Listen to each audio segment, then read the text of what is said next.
अस्सलामुअलैकुम। आज के इस वीडियो में हम चैप्टर नंबर 15 जो हमारे पास फिज़िक्स का चैप्टर नंबर 15 है, कौन सा है वो मैं आपको बता देती हूँ। Nature of light and electromagnetic spectrum. इसकी हम फिल इन द ब्लैंक्स और एमसीक्यू सॉल्व करेंगे, ठीक है। जो कि पेज नंबर हमारे पास 325 पे है, तो आप बुक में पेज नंबर 325 खोलें। तो हम स्टार्ट करते हैं चैप्टर नंबर 15 के फिल इन द ब्लैंक्स को सॉल्व करते हैं, ठीक है। तो जो फर्स्ट यहाँ पे हमारे पास फिल इन द ब्लैंक्स है वो क्या है कि light consist of a minute particles called dash according to the corpuscles theory of light. कि जो लाइट है वो क्या करती है, वो बहुत छोटे पार्टिकल्स पे क्या करती है, वो कंसिस्ट करती है। तो ये कौन सी हमारे पास थ्योरी है यहाँ पे, तो इसमें क्या आएगा, तो ये क्या है, is called the corpuscles according to the corpuscle theory of light. तो यहाँ पे आ जाएगा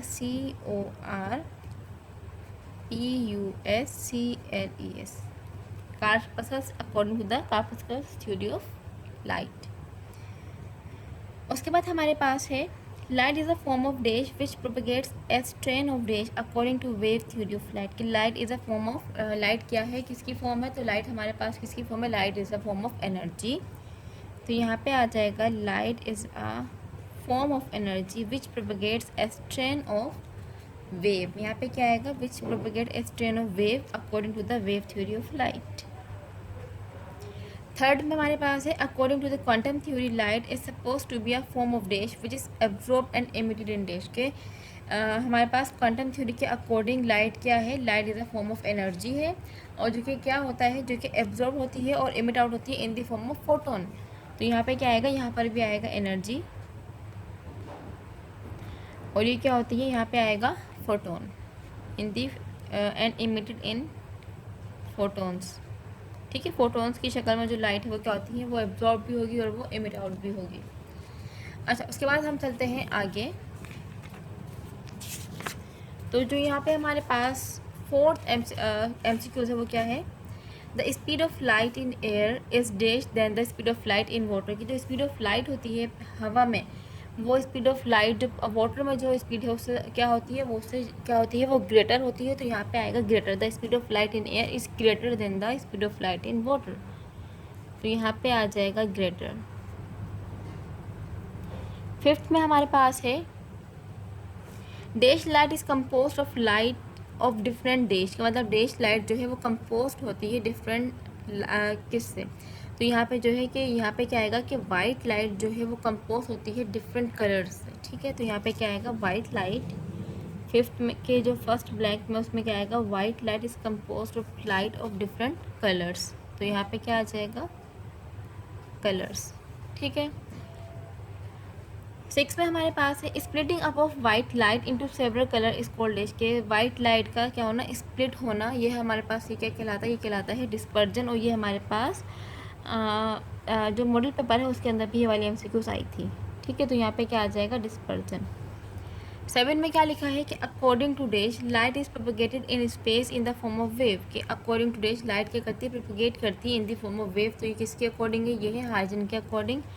तो यहाँ पे आ जाएगा HUYGEN। तो हाइजन के अकॉर्डिंग क्या है कि जो लाइट है वो क्या करती है, वेव की फॉर्म में ट्रेवल करती है, ठीक है। 8 में हमारे पास है electromagnetic wave differ in frequency and. जो इलेक्ट्रोमैग्नेटिक वेव होती हैं वो डिफरेंट होती है ना, ठीक है।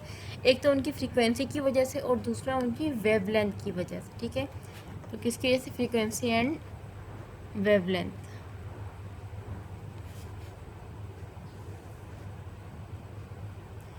अच्छा, नाइन्थ में है हमारे पास light is emitted by dash atom. कि लाइट जो है वो कौन से एटम से इमिट होती है, तो जो लाइट है वो हमारे पास एक्साइटेड एटम से इमिट आउट होती है, ठीक है।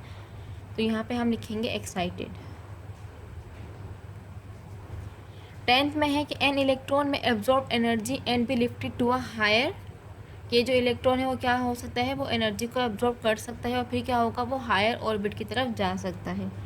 तो यहाँ पे क्या आएगा, हायर ऑर्बिट, ठीक है। अच्छा, ये हमने इसकी जो 10 फिल इन द ब्लैंक्स है वो हमने सॉल्व कर ली है। अब हम चलते हैं इसके MCQs की तरफ, जो कि वो भी 10 ही है। तो जो फर्स्ट MCQs है वो क्या है, the speed of light in the speed of light is dash. कि जो स्पीड ऑफ लाइट है वो कितनी होती है, तो वो हमें पता है वो होती है 3 एक्सपोनेंट 8 मीटर पर सेकेंड। जो इसका सही ऑप्शन है वो है C, 3 एक्सपोनेंट 8 मीटर पर सेकेंड। अच्छा, सेकेंड हमारे पास ये है कि small drop of rain water disperse sunlight into different colour, this is called कि जो स्मॉल ड्रॉप ऑफ रेन, जो पानी की जो वो बूंदें होती हैं वो क्या करती है, सनलाइट को डिस्पर्स करती हैं डिफरेंट कलर में। तो ये जो है ये क्या कहलाता है, तो ये कहलाता है डिस्पर्जन। ठीक है, क्या कहलाता है, डिस्पर्जन ऑफ लाइट कहलाता है। ए ऑप्शन इसका सही है। थर्ड में हमारे पास है according to quantum theory of light photons are dash, के क्वांटम थ्योरी के अकॉर्डिंग फोटोन्स क्या है, तो क्वांटम थ्योरी के अकॉर्डिंग जो फोटोन्स है वो क्या है, वो एनर्जी पैकेट्स हैं। तो इसका जो सही ऑप्शन है वो है सी, एनर्जी पैकेट्स। फोर्थ में आप देख सकते हैं कि क्या लिखा है कि according to Huygens wave theory light propagates in the shape of, के हाइजन थ्योरी के अकॉर्डिंग जो लाइट है वो क्या किस तरीके से प्रोपगेट करती है, वो करती है in the shape of wave, मतलब वेव की शक्ल में, लहरों की शक्ल में जो है लाइट ट्रेवल करती है, ये प्रोपगेट करती है। फिफ्थ में हमारे पास है भी use a dash to disperse white light into different colour, के हम जो है वाइट लाइट को डिफरेंट कलर में डिस्पर्स करने के लिए क्या यूज़ करते हैं, तो हम क्या यूज़ करते हैं, बी इसका सही ऑप्शन है वो है प्रिज्म, के हम प्रिज्म को यूज़ करते हैं वाइट लाइट को डिस्पर्स करने के लिए। सिक्स में हमारे पास है the radiation which produces the sensation of heat is called, के मतलब वो रेडिएशन जो क्या करती है, सेंसेशन प्रोड्यूस करती है हीट की, तो उन्हें हम कहते हैं वो कौन सी होती हैं, वो पहले यहाँ पे है इनविजिबल है, अल्ट्रा है, इंफ्रारेड है, या विजिबल है। तो यहाँ जो इसका सही ऑप्शन है वो है इसका सी, इंफ्रारेड रेस। ठीक है, उसके बाद हमारे पास सेवन्थ में है इलेक्ट्रोमैग्नेटिक वेव्स के, जो इलेक्ट्रोमैग्नेटिक वेव्स हैं वो क्या लेके जाती हैं, वो लेके जाती हैं एनर्जी। ये हमारे पास 10 ईयर में भी MCQ से वाली आई हुई है। ठीक है, तो ये इंपॉर्टेंट भी है कि इलेक्ट्रोमैग्नेटिक वेव कैरीज, इसका जो सही ऑप्शन है वो है डी, और वो क्या है, एनर्जी। कि इलेक्ट्रोमैग्नेटिक वेव जो होती है वो एनर्जी को कैरी लेकर जाती हैं। ठीक है, 8 में हमारे पास है which of the following are not electromagnetic in nature, कि यहाँ पे हमारे पास 4 रेज गिवन है, तो वो कह रहे हैं कि ये इन चारों में से कौन सी ऐसी रे है जो इलेक्ट्रोमैग्नेटिक नहीं है। तो इंफ्रारेड भी आपने जब वो उसका इलेक्ट्रोमैग्नेटिक स्पेक्ट्रम जब आपने पढ़ा होगा, टॉपिक जब आपने समझा होगा, तो उसके अंदर आपने ये सब देखी होंगी कि इंफ्रारेड भी थे, अल्ट्रावायलेट भी है, रडार वेव्स भी है, लेकिन वहाँ जो नहीं है तो वो क्या था, वो डी मतलब साउंड वेव्स नहीं है। तो इसका मतलब ये है कि जो साउंड वेव्स हैं वो हमारे पास इलेक्ट्रोमैग्नेटिक वेव्स नहीं होती। ठीक है, तो इसका जो सही ऑप्शन है वो है डी, साउंड वेव्स।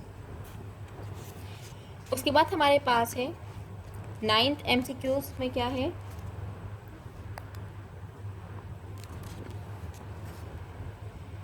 अरे white light is shone on to a glass prism, the light can not be, कि हम क्या करते हैं कि वाइट लाइट को हमने ग्लास प्रिज्म पे स्ट्राइक करवाए हैं, तो अब जो लाइट है वो क्या होगी, तो लाइट क्या होगी, कैन नॉट बी फोकस, जो लाइट होगी वो क्या होगी, इसका जो सही ऑप्शन है वो क्या है, वो फोकस नहीं होगी।